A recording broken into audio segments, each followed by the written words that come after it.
12절. 12절? 12절. 네. 예, 예. 자, 우리 일단 7절 한번 볼게요. 7절 읽어주실까요? 그러나 이스라엘 족속은 이마가 굳고 마음이 굳어 내 말을 듣고자 아니하리니 이는 내 말을 듣고자 아니함이니라. 네, 여기 보시면 이마 그리고 마음이라고 하죠. 이마, 마음. 나중에 인침 받을 때 어디 인침 받아요?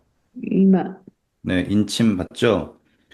그러니까는 이마라고 하는 거는 그냥 머리예요, 결국에. 음, 그러니까 이제 생각 뜻이겠죠.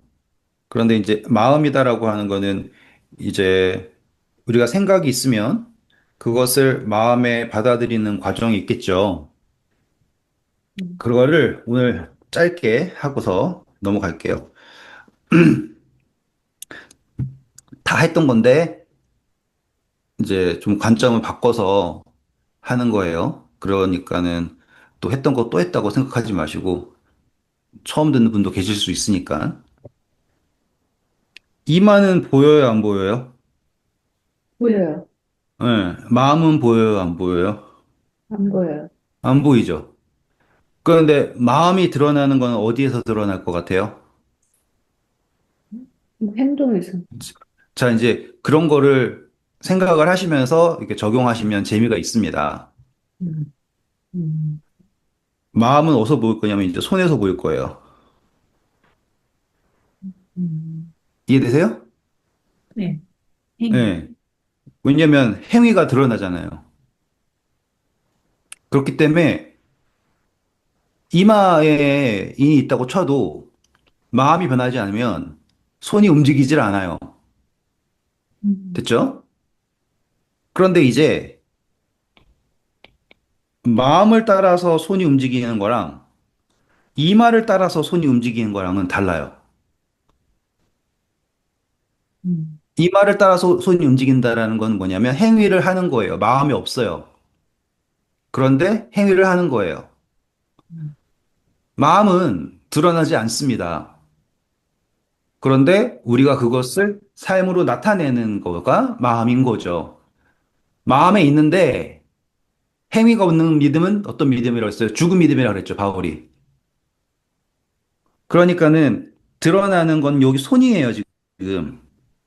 음, 이게 움직이는 게 이마에 따라서 움직이느냐, 마음을 따라서 움직이느냐라는 거고, 거기에 하나님은 지금 뭘 보시길 원하는가라고 했을 때, 마음을 따라서 손이 움직이는 걸 보이는 거잖아요. 이걸 우리 이제 행위라고 하겠죠? 음, 심판을 받을 때 항상 어떻게 심판을 받아요? 행위대로 심판받죠? 음, 그런데 행위대로 심판받으면 행위를 안 하면 심판을 안 받는가? 틀린 말이에요. 음, 너는 너의 믿음은 어떻게 보일 것이냐? 라고 했을 때 행위로 보일 수밖에 없다라고 했죠. 음. 여러분, 여기에서 우리는 이제 그 미묘한 선을 보시게 되는 겁니다. 한 번만 더. 인침받는다라고 했을 때 이마와 오른손에 인침받는다라고 했어요. 짐승의 표, 음. 혹은 뭐 어린 양의 표라고 할게요. 라고 한다면 방향성은 둘 다 같아요. 그런데 드러나는 거는 결국에 이 행위, 손에서 드러난다 라고 했고, 심판은 무엇 기준으로 심판을 하느냐? 마음을 기준으로 심판하는 것이 아니라 손, 행위를 기준으로 심판을 한다 라고 했습니다. 신기한 거는 행위를 기준으로 심판을 하면 뭐가 드러나냐면 이마가 드러납니다. 한 번 더. 행위를 기준으로 심판하면 뭐가 드러난다고요? 이마. 이마. 이마가 드러난다고요. 또다시 행위를 기준으로 심판을 하면 마음이 드러납니다. 요 차이 이해하셨어요? 음, 자, 의인에 대한 심판, 악인에 대한 심판을 말하는 거예요, 지금. 음, 의인에 관한 심판에서의 핵심은 행위라는 것이 어떠한가라고 할 때 이 행위는 답이 아니에요. 음, 하지만 이 행위로서 그 마음이 어떠하다라고 하는 거가 드러나는 거예요. 됐죠? 음, 근데 여기에서 악인에 관한 심판은 행위가 답이에요. 행위가 답이기 때문에 거기에는 무엇이 드러나냐면 이마가 드러나는 거예요. 그래서 이 행위에서 이마가 드러나면 그것은 악인에 관한 심판. 그래서 내 생각의 결과고요. 행위에서 마음이 드러나면 그것이 동전 두잎일지라도 음, 이 여자가 모든 사람보다 많이 드렸다라고 하는 하나님의 심판이 나타나는 거예요. 그게 마음을 드리는 거예요. 보시는 거예요. 여기까지가 짧게 한 설명이에요. 자, 그러면 여기에서 우리가 이제 보셔야 될 게 7절 보시면 이스라엘 족속은 이마가 굳고 음, 마음이 굳었어요.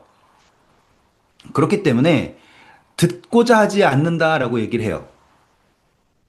그러면 이건 뭐냐면, 이걸 시간을 좀 써야 되니까, 이제, 말씀, 마음 있어요. 그러면, 말씀이 곧바로 마음에 가면은 좋겠죠. 음, 근데 그게 안 되는 거예요. 여기에 뭐가 있겠어요? 생각이 있겠죠? 이제 이게 임하겠죠? 음, 그래서 이 말씀이 생각이라고 하는 거를 거쳐서 마음으로 가는 거겠죠. 우리 그때 옛날에 이제 뭐 감각해가지고는 감정, 그래서 자극이 왔는데 그 자극이 감정으로 변하는 것, 그거 옛날에 했었었어요. 그거랑 비슷한 건데 이거를 좀 더 다른 관점으로 보려고 노력하는 거라서 양해 부탁드려요. 만약에 시간이 되시면 그거 다시 가 보세요. 우리는 똑같은 자극을 어떻게 해석하냐에 따라서 다르게 이식하잖아요. 누가 나를 때리면 자극은 똑같지만 내가 사랑하는 사람이 때리면 다르게 해석이 되지 않습니까? 그런 거예요. 그래서 지금 이 말씀이라고 하는 게 마음에 닿아야 되는데 마음에 닿아서 하나님의 말씀을 이사야서 공부한 것처럼 하늘에서 내리는 비가 열매를 맺잖아요. 헛되이 돌아가지 않잖아요. 내 기뻐하는 뜻을 성취한다 하셨잖아요. 그래서 이 말씀이 하나님의 뜻이 하늘에서 이룬 것 같이 땅에서도 이루어지는 이걸로 가야 되는데 어떤 일이 생겼냐면 이 생각, 뜻이 안 맞는 거예요. 음, 뜻이 어떻게 됐냐면 내 뜻이 굳었대요. 그러건 뭐예요? 하나님의 말을 들을 수가 있어요, 없어요? 없는 거예요. 우리가 기도할 때 정말 뜻을 정해서 기도하면 망하는 거예요. 왜냐면은 그 뜻이 정해져 버렸잖아요, 지금. 그러면 하나님의 말씀을 들을 생각 자체가 없어요. 그렇기 때문에 하나님의 말씀이 여기에서 성취가 돼야 되는데 여기에서 다 잘려버려요. 그렇게 이거를 뭐라고 얘기하냐면 생각이 이마가 굳었고 마음 역시 굳었다라고 이야기를 하는 건데 음, 이제 여기에서 하나가 더 들어가는 게 뭐냐면 듣고 싶어 하지 않는다라고 해요. 듣고 싶어 하지 않는다. 그러면은 원함이 없다라는 거죠? 그럼 원함은 생각에 있을까요? 마음에 있을까요? 아, 네, 이게요. 여기 있는 거예요. 음, 문제인 거예요, 지금. 음, 하나님은 이 이야기를 어떻게 해결하시길 원하냐면, 만약에 요 뜻이 다르잖아요? 그러면 뜻을 맞게 좀 더 이렇게 각도를 바꿔가면서 할 수가 있어요. 그런데 원함이 없잖아요? 여기가 없잖아요? 그러면은 방법이 없어요. 그러면 지금 에스겔서에서 하나님께서 이 이스라엘 백성들 상태를 말씀하시는 거는 얘들이 말을 잘 안 듣는다가 아니라 듣고자 하지 않는 원함이 없는 상태이다 라고 하는 걸 말하고 계시는 거예요. 이해되셨죠? 그럼에도 불구하고 하나님은 말해라 라고 하셨어요. 그래서 11절에 말하는 게 뭐냐면 듣든지 듣지 않던지 그들에게 말해라 라고 하신 겁니다. 그러면 그 목표는 뭐였다고요? 듣기를 원해서 하셨다가 아니라 너희 가운데에 선지자가 있고 하나님이 너희를 버리지 않고 여전히 계신다라는 것을 알게 하는 증거로서 에스겔 선지자가 말하고 있다. 이게 이 현재 이 장에서의 상태입니다. 자, 이제 이 상태를 가지고서는 파수꾼 가야지 이해가 돼요. 그래서 그러는 거예요. 그 다음 갈게요. 계속 읽어볼까요? 12절. 때에 주의 영이 나를 들어 올리시는데 내가 내 뒤에서 크게 울리는 소리를 들으니 찬송할지어다 여호와의 영광이 그의 처소로부터 나오는도다 하니 이는 생물들의 날개가 서로 부딪히는 소리와 생물 곁에 바퀴 소리라 크게 울리는 소리더라. 주의 영이 나를 들어 올려 데리고 가시는데 내가 근심하고 분한 마음으로 가니 여호와의 권능이 힘있게 나를 감동시키더라.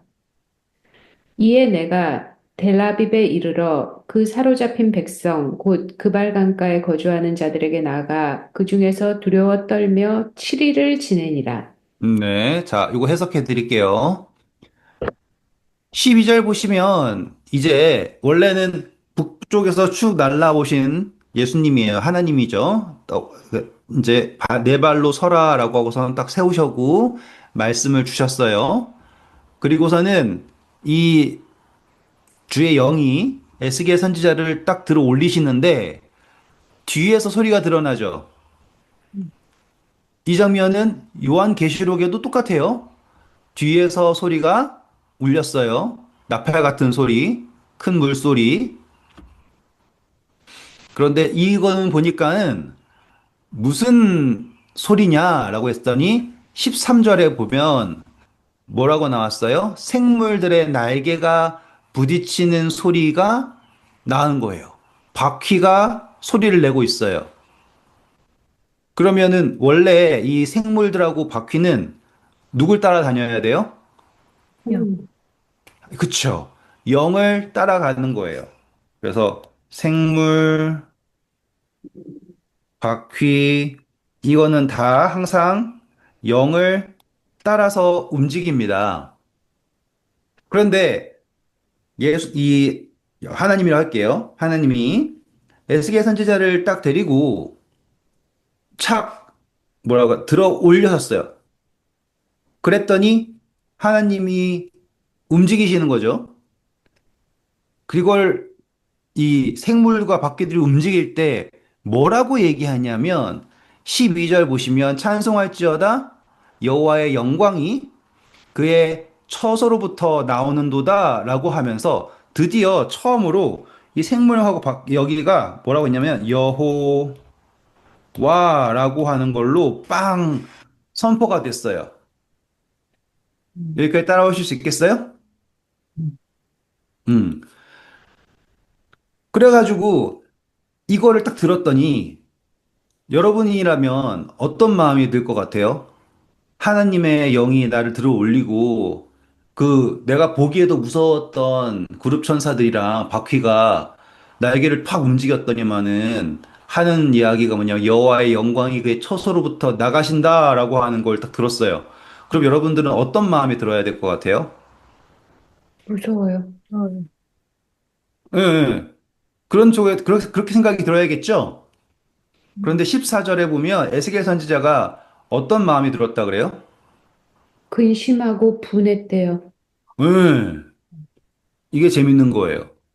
뭐, 그냥, 와, 나 놀랬다라고 하든지, 어쩌면은, 뭐라 그러지?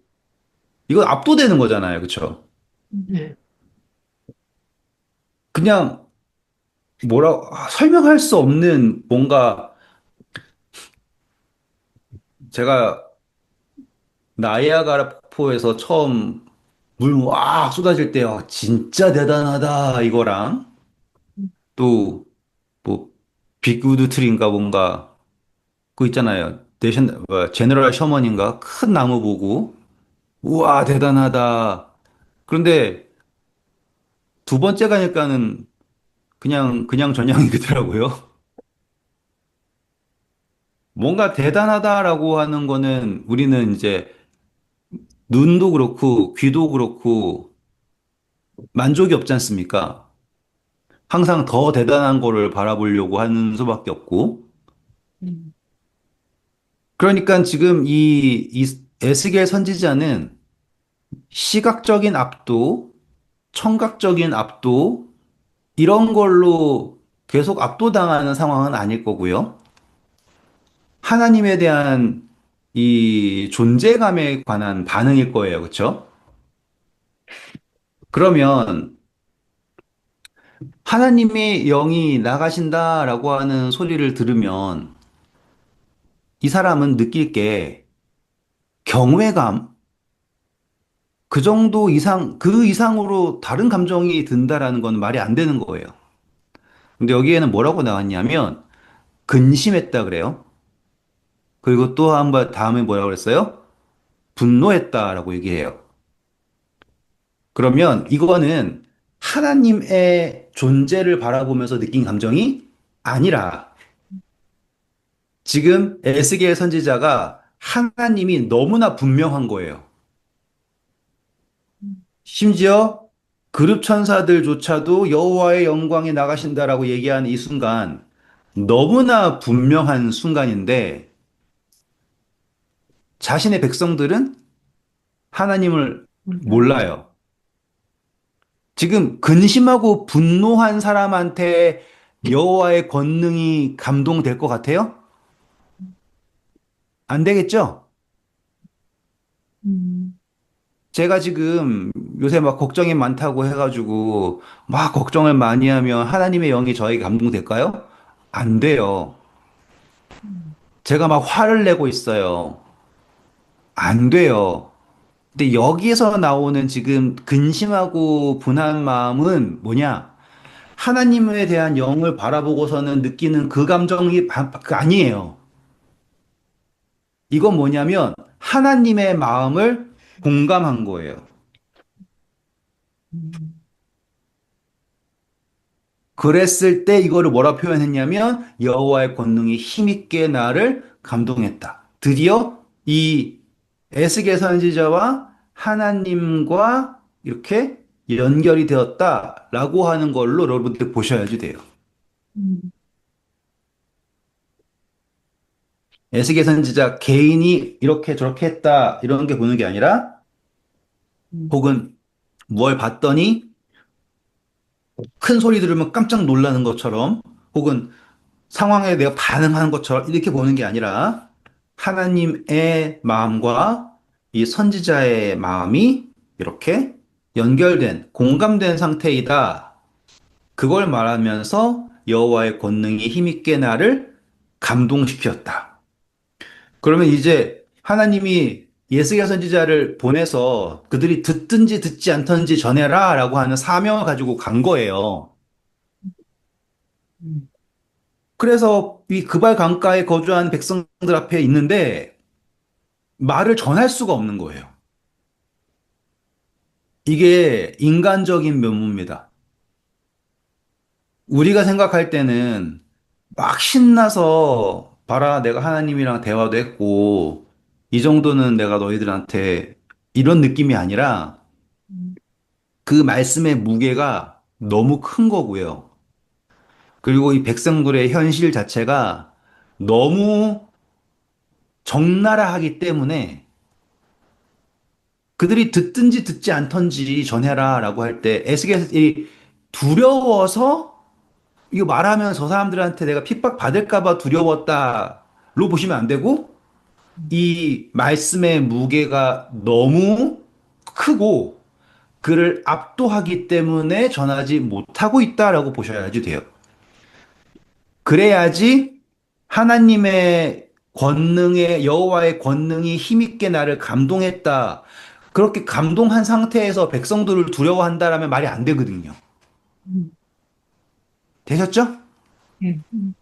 이거는 이 두려워서 떨며 7일을 지냈다라고 하는 거는 백성을 두려워했다가 아니라 그 복음의 무게가 그 적나라한 현실의 괴리가 그로 하여금 두려워 떨게 했다로 보시면 이해가 되십니다. 자, 그 다음 갈게요. 파수꾼 이야기 등장합니다. 7일 후에 여호와의 말씀이 내게 임하여 이르시되 인자야 내가 너를 이스라엘 족속의 파수꾼으로 세웠으니 너는 내 입의 말을 듣고 나를 대신하여 그들을 깨우치라. 네, 자, 여기 보시면 하나님이 이제 에스겔 선지자에게 새로운 개념을 주시는 거예요. 넌 나의 대언자다. 이렇게 말하는 게 아니라 파수꾼으로 말씀하셨어요. 파수꾼은 뭘 하는 사람이에요? 본 거를 전하는 거예요. 뭐 하는 사람이라고요? 본 거를 전하는 거예요. 그리고 이 파수꾼의 역할이 그냥 여기에서 어떤 사건이 있지 않습니까? 그러면 이 사건이 파수꾼이 보지 않습니까? 그러면 이 사건은 쭈루루루 와서 여기에서 성취가 된다예요. 그쵸? 근데 이거는 예언자랑 달라요. 예언자들은 어느 정도냐면 사건이 일이 있죠? 그러면은 이게 일이 될지 안 될지 용한 점쟁이 이런 느낌이에요. 파수꾼은 예언자가 아니에요. 파수꾼은 정말 사실을 보고 있어요. 그리고 그 사실이 오는 거예요. 되셨죠?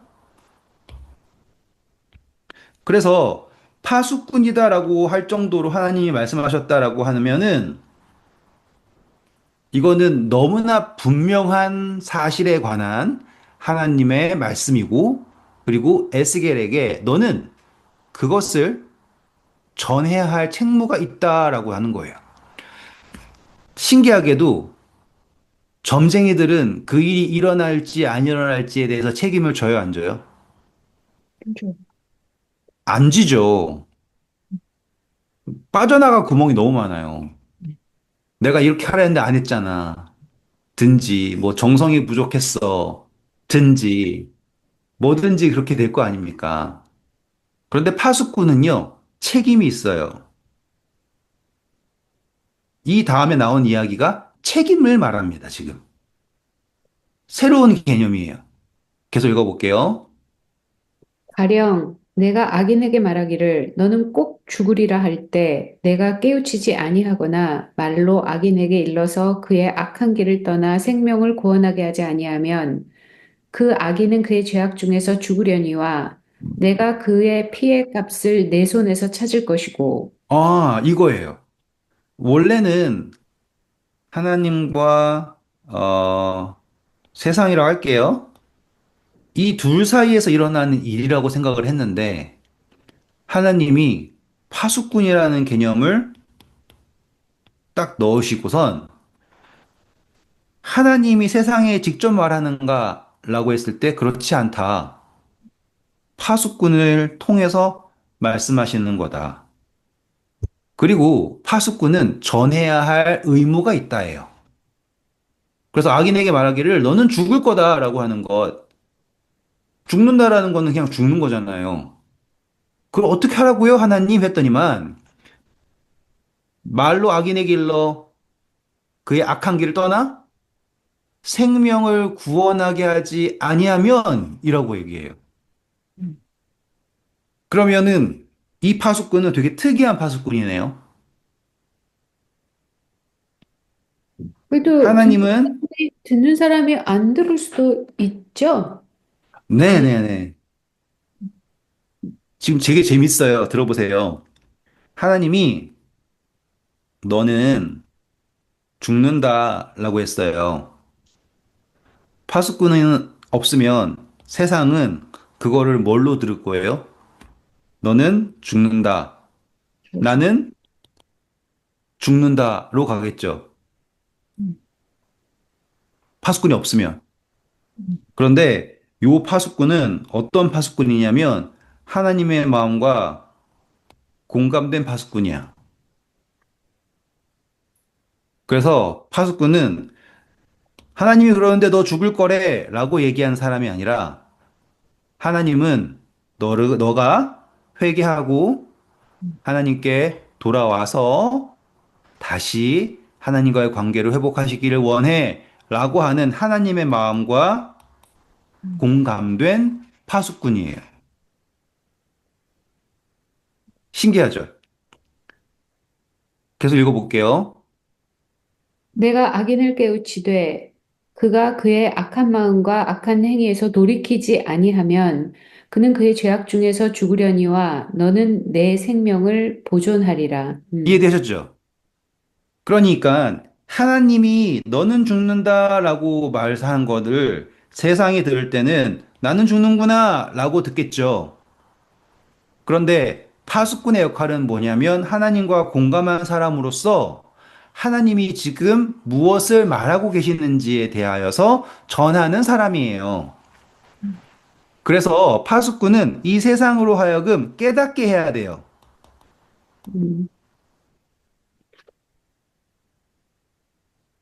이 두 하나님과 파수꾼의 이 두 사람의 역할을 여러분들이 보셔야 돼요. 그리고 이 파수꾼에게 뭐가 있는 거예요? 책임이 있어요. 그러니 파수꾼에게 책임이 있다라는 건 너무 억울한 것 같지 않습니까?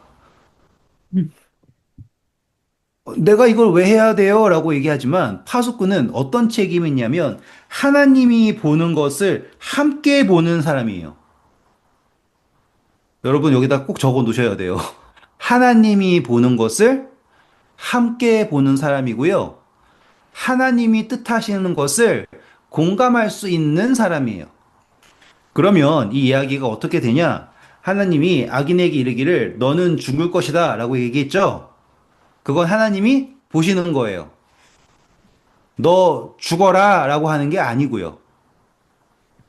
그런데 세상 악인이 인식할 수 있는 건 뭐예요? 내가 죽나 보다라고 하는 그거예요. 하지만 파수꾼은 하나님과 같은 시선을 가진 사람이죠. 파수꾼은 뭘 보는 거니까? 사건을 보는 거잖아요. 그쵸? 그래서 그렇구나. 악인이 죽는구나 라는 거를 봤어요. 그런데 그것을 보는 것 끝이 아니라 하나님의 마음에 공감하는 존재죠. 그래서 그는 이 악인에게 가서 세상에 가서 깨닫게 해야 합니다. 그게 파수꾼의 책임이에요. 그래서 하나님이 전하지 않잖아요? 그러면 그 핏값은 누구에게서 찾는다라고 얘기했어요? 파수꾼에게서 찾는다라고 했고요. 그리고 깨닫게 했어요. 그런데 회개하지 않아요. 그러면은 악인은 악인의 죄 때문에 죽는 거지만 너는 아무런 책임이 없다라고 얘기를 해요. 그러면 되게 억울하지 않아요? 난 잘못한 거 아무것도 없는데 전하지 않았다고 해서 죄값을 다 받아야 되고 핏값을 받아야 되고 또 그렇죠. 굳이 불편하게 그 사람한테 가서 이것저것 얘기해 줘야 되고 깨닫게 해야 되고 이게 뭡니까? 라고 하는 불만이 생기지 않겠습니까? 그게 계속 전하지, 읽어볼게요. 네? 아니, 전하지 않아서 핏값을 받는 거는 그렇다 치고, 응. 전했는데 그 사람이 깨우치지 않아서 아니면 내가 못 깨우치게 해서 핏값을 또 받는다고요? 아니에요. 아니요, 여기 나온 거는 전하면 되는 거예요. 아, 그냥 전하면 되는 거예요. 아, 네네. 깨우치게 한다라고 하는 거가, 킹제임스는 되게 이상해요. 네? 킹제임스는 되게 이상하게 나왔다고. 아니요. 이게 전한다라고 하는 표현 자체가, 그러니까 깨우친다라고 하는 거를, 음, 음, 19절 킹제임스 보시면 19절은 괜찮은데 18절은 되게 이상해가지고. 응. 그, 이것도 약간 헷갈려. 근데 잘 읽어보면은 또 아니야. 개역개정은 그런 거 같은데 킹제임스는 되게 무슨. 근데 자꾸 선교사님이 너무 억울하지 않아요? 해서 왜 억울하지? 그러면 킹제임스가 맞는 말인가? 그러고 헷갈리고 있어. 아니, 아니요, 억울한 전에는 건 맞아요. 그 다음 절이 설명하기 때문에, 그래. 네, 어, 왜 그러냐라고 했을 때, 그 다음 절, 20절 읽어볼게요. 또 의인이 그의 공의에서 돌이켜 악을 행할 때는 이미 행한 그의 공의는 기억될 바가 아니라 내가 그 앞에 거치는 것을 두면 그가 죽을지니 이는 내가 그를 깨우치지 않음이니라. 그는 그의 죄 중에서 죽으려니와 그의 핏값은 내가 내 손에서 찾으리라. 지금 보시면 더 황당한 게 나와요. 이거는 황당하네. 의인이 있어요. 그런데 의인이 악을 행하면, 참 이것도 황당할 거예요. 아, 의인이라고 하는 거는 어떻게 의인이에요? 질문 첫 번째. 의인이 악을 행해요. 그러면 의인이 악을 행하는 순간 악인이 되는 거예요. 음, 그러면 이 논리는 뭐냐면 악인이 의를 행하면 의인이 돼요? 음, 음. 하나는 악인이 되고, 하나는, 네네네. 우리가 알고 있는 논리는 그거예요. 의인은 악을 행하는 순간 악인이 돼버리는데 악인이 의를 행하는 순간 의인이 되진 않아요. 음, 맞죠? 근데 여기에서 논리는 뭐냐면 의인이 그의 공의에서 돌이켜, 그쵸? 악을 행하면 그의 공의는 기억할 바가 아니에요. 음. 그래서 내가 그 앞에 뭘 둘 수밖에 없어요, 하나님이? 고치는 것. 그렇죠. 그 이야기는 뭐냐면 악을 행했을 때 하나님은 그냥 두시지 않아요. 이 악을 깨닫도록 하시거든요. 이게 깨닫게 하는 거예요, 지금. 그러면 가만히 두면 어떻게 돼요? 그 사람은 죽을 수밖에 없죠. 근데 하나님이 그 앞에 거치는 것을 주셨어요. 그럼 요것만 보면 하나님의 마음은 야, 악한 사람한테 벌 주시는구나 라고 한다는 거죠. 음. 하지만 파수꾼은 하나님이 보는 거를 함께 보고 하나님의 마음을 공감하는 사람이기 때문에 거치는 것을 두시면 파수꾼은 가서 뭐 한다는 거예요? 깨우치고 돌이키게 한다라는 거예요. 음. 그런데 만약에 거치는 것을 두었는데 파수꾼이 가서 아무것도 하지 않잖아요? 그러면은 파수꾼의 책임을 지지 않은 거죠. 음. 그래서 핏값을 하나님께서 내 손에 찾는다라고 말씀하시는 거예요. 음. 이 논리가 되게 이상한 것처럼 보이지만 지금 에스겔에게 하나님께서 주시는 이 사명은 오늘 저와 여러분이 가지고 있는 그 뭐라고 할까요? 음. 일반적인 전도해야 됩니다. 복음을 전하는 게 맞습니다. 그거에 넘어서는 거예요. 21절 보세요.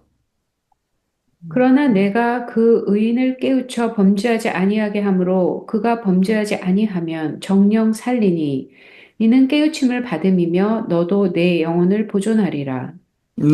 이걸 보면은 또 어떻게 생각해요? 아, 그러니까 그래야지 내가 안 죽는구나. 이게 18, 19절이나 20, 21절이나 똑같은 말 아니에요? 네, 맞아요. 똑같은 말이에요.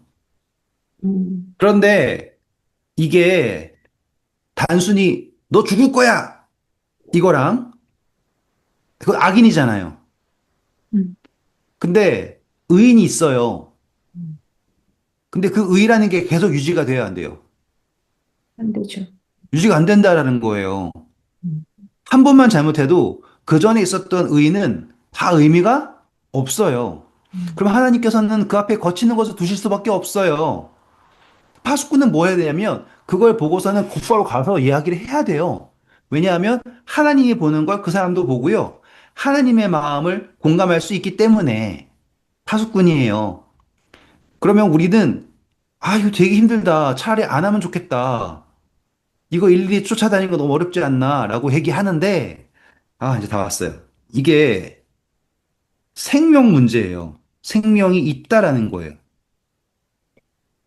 음, 내 영혼을 보존한다. 내 생명을 보존한다. 이게요, 생명 말하는 거거든요. 이 뜻이 뭐냐면, 우리가 생명이 있잖아요? 그러면 그 생명이 있으면 하나님의 마음에 연결된 것단 말이에요. 그럼 아까 우리가 마음이랑 이마가 있었죠, 이마. 음, 다 어떻게 드러난다 그랬어요? 손으로 드러난다 그랬죠. 따라오실 수 있겠습니까? 음, 파수꾼이라는 사람은요, 이렇게 드러나는 사람이 손에 드러나는 사람인 거예요. 하나님이 보는 걸 함께 볼 수 있고요. 결과적으로 하나님이 내가 저 사람들한테 얘기 안 하면 날 죽이신대. 이걸 말하는 게 이거는 하나님이 내가 그 핏값을 너에게서 찾을 거다. 이걸 말하는 게 아니에요, 지금. 하나님께서 말씀하시는 것은 지금 너가 음, 두렵고 분나고 이것은 하나님의 마음과 닿았다라는 것이고 하나님의 영에 충만한 상태예요. 그러면 생명에 닿은 존재는 그것이 나타나는 거예요. 그래서 지금 이 사람이 뭐 하고 있어요? 7일 동안 두려워하고 있죠. 음, 그럼 뭐 하는 거예요? 마음은 알고 있는데 음, 안 하고 있어요. 음, 그래서 하나님이 너는 지금 선지자라는 개념이 아니라 너는 파수꾼이다라고 하는 개념으로 설명하시는 거예요. 그리고 말하기를 너가 그것을 보면은 거기에 너의 생명이 달려 있다라는 것을 알아야 된다예요. 내가 널 죽인다가 아니라 음, 너가 이것을 하는 것은 너가 지금 하나님의 영에 충만해서 하나님의 뜻을 알고 있기 때문에 자연스럽게 볼 수밖에 없고 사람들은 멸망이라고 하는 단어를 보겠지만 너는 거기에서 회개라고 하는 은혜를 볼 거다. 그렇기에 너는 그 사람들이 듣던지 듣지 않던지 그들에게 경고해야 된다. 그들에게 말해야 된다. 그래서 그들이 깨우치면 좋고 깨우치지 않는다면 그것은 그들의 행위이지만 너가 생명에 닿아 있다 하면서 경고하지 않는다라는 것은 너는 이미 생명과 닿아 있지 않다. 끊어졌다. 그래서 이 모든 것의 책임이라는 게 누구에게 있는 거예요? 에스겔 선지자 파수꾼에게 있다라는 거예요. 음. 그러면 이제 왜 이 이야기가 여기에 있는지 아시겠죠? 네. 그냥 뜬금없이 여러분 우리는 파수꾼입니다 하고서는 파수대 이렇게 가면 망하는 거예요. 음, 그, 그 어떤 분들이 이제 파수꾼이라면서 우리가 파수꾼입니다. 이렇게 하시면서 이거 쓰잖아요? 그럼 이거는 잘못된 해석인 거예요. 여기서 나오는 파수꾼이라고 하는 해석, 그 본래의 의미는 두려워 떨고 있는 에스겔에게 하나님이 선지자 너머에 있는 놀라운 책무에 대하여서 설명하고 계시는 것이고, 너가 지금 하나님의 마음과 닿았다면, 너는 지금 보는 것이, 그리고 너가 해야 하는 것은 생명의 문제를 넘어서, 그 사람의 생명의 문제를 넘어서 너의 생명과도 다 있다라는 거죠. 음, 깔끔하죠? 네. 그래서 22절. 여호와께서 권능으로 거기서 내게 임하시고 또 내게 이르시되 일어나 들로 나가라.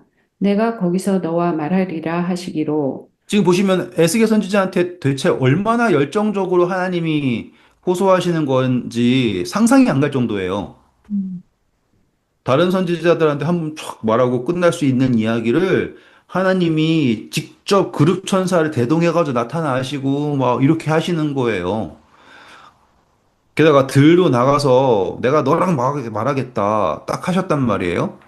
그랬더니 23절 내가 일어나 들로 나가니 여호와의 영광이 거기에 머물렀는데 내가 전에 그발 강가에서 보던 영광과 같은지라 내가 곧 엎드리니 주의 영이 내게 임하사 나를 일으켜 내 발로 세우시고 내게 말씀하여 이르시되 너는 가서 내 집에 들어가 문을 닫으라. 자, 여기 보세요.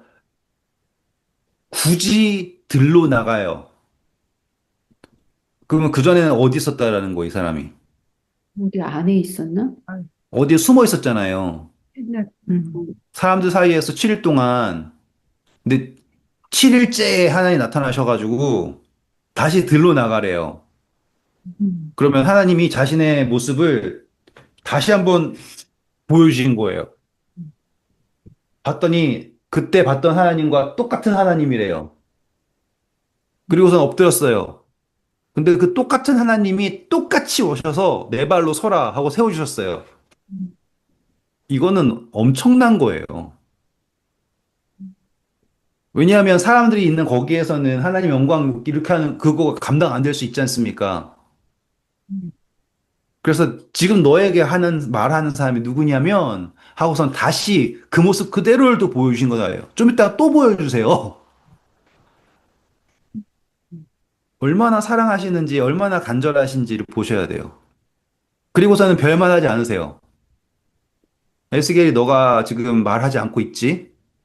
너가 이렇게 내 마음과 닿았으면서도 너가 지금 하지 않고 있다라는 거에 대해서 나는 어떻게 생각하냐면 자, 다시 집에 가. 이렇게 해야 해. 왜냐하면 에스겔의 마음에 대해서 우리는 어떻게 설명되는지 모르잖아요, 지금. 에스겔은 정말로 두려워하고 있어요. 정말로 갈등하고 있고 지금 화가 엄청 나긴 해요. 모든 게 다 느껴져요. 하지만 이 현실의 괴리가 그를 아무것도 못하게 만들고 있는 거예요. 하나님이 너는 파수꾼이라니까. 지금 너가 보고 있는 것, 너가 느끼고 있는 것, 그거는 뭐라고 할까요? 진리는 아니지만 진실이야. 그런데 너가 지금 아무것도 안 하겠다. 그 다시 데리고 나가서 촥 보여주셨어요. 그럼에도 불구하고 에스겔의 마음이 지금 막 인간인 거 여전히. 영이 임했는데도 인간이에요. 제가 아까 하나님의 말씀이 있는데 여기에 마음이 있고 여기 생각이 있다 그랬잖아요. 그래서 하나님의 말씀이 마음을 변해야 된다라고 했는데 생각이 힘들다 기억나시죠?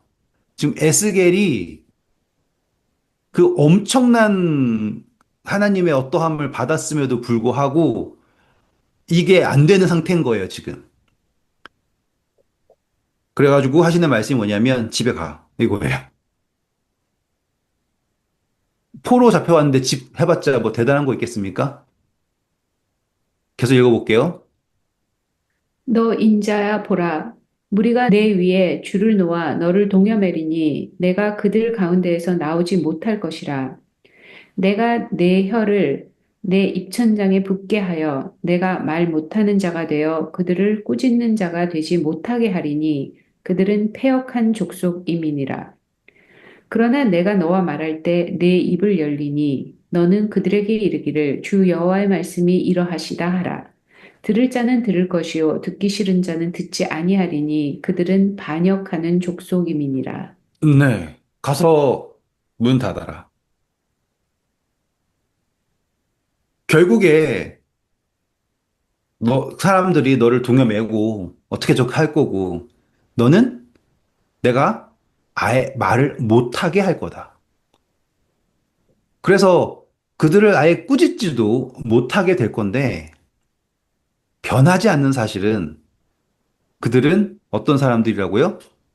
패역한 사람들이다. 마음이 굳은 사람들이다. 하지만 내가 너와 말할 때 다시 내가 너의 입을 열어줄 거다. 그러면 기억해야 될 게 듣든지 듣지 않던지. 전해야 된다. 지금 이게 하나님이 에스겔을 얼마나 사랑하시는지를 볼 수 있는 이 도입이에요. 음, 에스겔한테 너 말 안 전하잖아? 그러면 내가 네 피값, 그 피값을 너 목숨에서 찾을 거야. 안 전하면 안 돼. 이렇게 협박하는 게 아니라 하나님이 에스겔을 얼마나 사랑하시는지를 보이는 거예요. 그리고 너가 전하지 않겠다고? 좋아. 내가 널 아예 말을 못하게 해줄게. 그들이 너한테 와서 별의별 짓 다 할 거야. 너가 그들한테 아무 말도 못하게 만들어 줄 거야. 그러면 그들이 달라질까? 네가 말을 아무 말 하지 않는다고 걔들이 착해질까? 회개할까? 전혀 그렇지 않을 거야. 다시 내가 너에게 와서 말할 때, 그때 너가 다시 말할 수 있게 할 텐데, 그때는 꼭 내 말을 전해주렴. 음, 걔들이 듣는지 듣지 않는지 이걸 때문에 들을까 듣지 않을까 이것 때문에 걱정하는 게 아니라 너는 파수꾼이야. 파수꾼. 너에게 내가 그들을 설득하라고 하는 게 아니라 파수꾼이야. 듣던지 듣지 않던지 내 말을 전해주지 않겠니? 라고 하는 정말 살가운 거 표현이야. 쫙 나타나가지고 막 하나님의 위엄을 보이면서 너 안 들으면 내가 혼내 이런 느낌도 아니고요. 하나님이 보좌를 하나님의 영광이 여호와의 영광이 그의 처소를 나가신다라는 외침했잖아요. 음, 그거 알아들은 거예요. 음, 그전에는 물소리, 나팔소리 막 이런 것처럼 들렸는데 그거 알아들었어요. 그러면은 지금 하나님이 에스겔한테 임하셨다라는 거는 지금 그분의 성소를 떠나서 나오셨다라는 거잖아요. 에스겔은 그걸 알아요, 이제. 그리고 얼마나 그분이 진심인지는 그룹 천사부터 다 보이시니까 얼마나 진심이에요. 그리고 하나님께서는 계속 듣던지 듣지 않던지.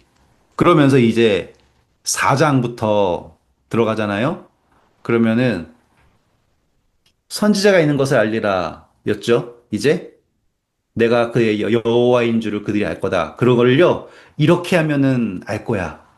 이렇게 하면 걔들이 내가 하나님인 줄 알지 않겠니? 이렇게 하면은 그들이 내가 여호와인 줄 알지 않겠니? 이렇게 되면은 그들이 내가 여호와인 줄 말이 안 나와. 내가 하나님인 줄 알지 않겠니? 이거를요. 70번 넘게 하는 거예요. 음, 대화 내용 전체가 그거예요. 에스겔서의 이야기가 전체가 그 이야기. 그래가지고 나중에 에스겔 데리고 마른 뼈 환상 나가잖아요. 그 하나님 입장에서는 이스라엘 백성들이 다 죽어서 말라가지고 뼈밖에 안 남은 그런 존재인 거예요. 에스겔이 그걸 봐요. 음, 그래가지고 하나님이 에스겔한테 인자야, 내가 뭘 보느냐. 그걸 나중에 가잖아요. 그러면 막 진짜 소름 돋아요. 하나님이 바라보는 시선과 이 인간 에스겔이 바라보는 이거가 나중에 그때 거기서 쫙 만나가지고 인자야 성령을 명령하여서 바람을 불게 하라. 막 그래서 쫙 하면 막 뼈들이 모이고 막 살이 막 핏줄이 올라오고 막 그랬더니만 나중에 하나님의 군대가 그래서 뭘 보느냐라고 했을 때 하나님은 하나님의 군대를 바라보고 있던 거. 그러니까 보는 시각 자체가 완전 달라요. 음, 그래서 우리가 지금 1장, 2장, 3장에서 그 전에 읽었던 거랑 완전 다른 시각을 제가 설명해 드렸잖아요. 네. 딱딱한 책에서 되게 친근한 책으로 내려왔잖아요. 그러면 이야기가 완전히 달라져요. 음, 네. 아무튼 오늘 수고하셨고요. 음. 좋은 밤 되세요. 감사합니다.